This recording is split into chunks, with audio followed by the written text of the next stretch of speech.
கருவறைதான் மனதால் நானும் அன்னையே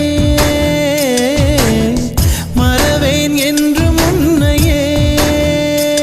நான் பாலைவனத்தில் விதை போல் நீ பருவம் தந்த மழை போல் என் காதல் செடியில் பூவும் பூத்ததே.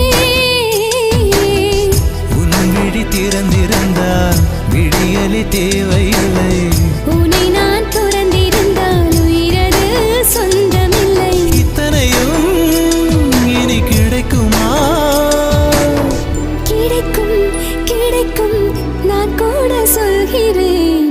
அழகே பிரம்மனிடம் மனு கொடுக்க போயிருந்தேன்.